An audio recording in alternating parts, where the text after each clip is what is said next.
the era of the independent Greek city-states is going to end when the whole of Greece is conquered by Macedonia. Macedonia, this power up in the north here, is going to swoop down. Sparta and Athens are in a weakened condition because they've both been fighting in the Peloponnesian War, and Macedonia is going to take over all of Greece, make it all one political unit. The guy who does that, his name is Philip, and Philip of Macedon. He's the one that does all the conquering, and he had plans to go on and conquer more. He wanted to conquer Asia, he wanted to go against Persia, but he dies. He's assassinated, and he's not able to do it, so he leaves the job to his son, Alexander the Great, who's the subject of today's lecture, the last one on Greece. So Alexander the Great, he's sometimes called Alexander of Macedon. Macedonia is, again, where he's from. He creates the largest empire the world had yet seen. It's no longer the holder of the record for biggest empire, but it was, at the time, the biggest empire the world had ever seen.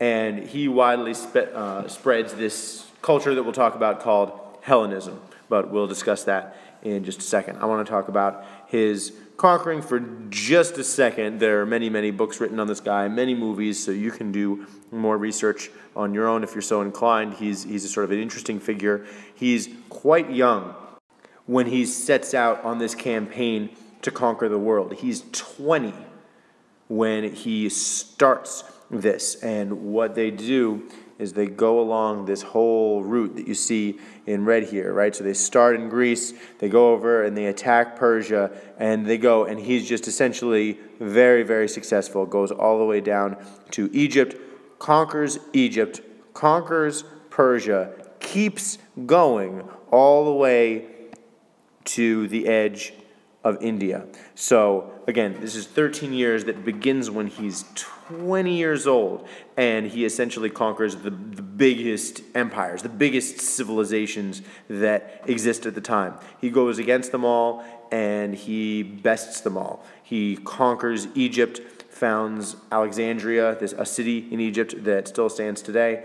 He conquers the Persian Empire, this great, big, mighty Persian Empire, conquers it, keeps going. He actually wanted to keep going into India, so he goes all the way from Greece all the way over here, and he wanted to keep going. The only reason he turns around is because his troops, weary from 13 years of war and conquest, say that they want to go home. Otherwise, he would have kept going.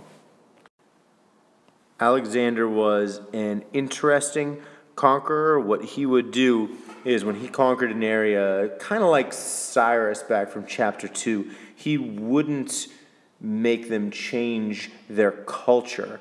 He wasn't interested in forcing everyone in Asia to behave like a Greek. He was fine with the Egyptians continuing their traditions that they had before. He just wanted to be their ruler. So he didn't make them call him a king. He said, "Oh, your ruler's a pharaoh? That's fine. I don't care about that. I'll be the pharaoh. I'm your pharaoh now." And he goes so far as to marry a princess from eastern Persia, and he encourages his soldiers to marry wives from Persia and other parts of Asia that he conquers. If he just sort of let them do their own thing, they probably would go back to Greece and marry people from Greece. But he doesn't want that. He says, no, listen, we're all in one empire now. I've conquered this whole thing, and I want us to just be one country, so I want everyone to meet each other and marry one another. This is going to be this kingdom that's going to last forever. He's not right about that. It's not going to last much long after he dies, but that's what he wants to happen, so that's what he encourages his soldiers to do.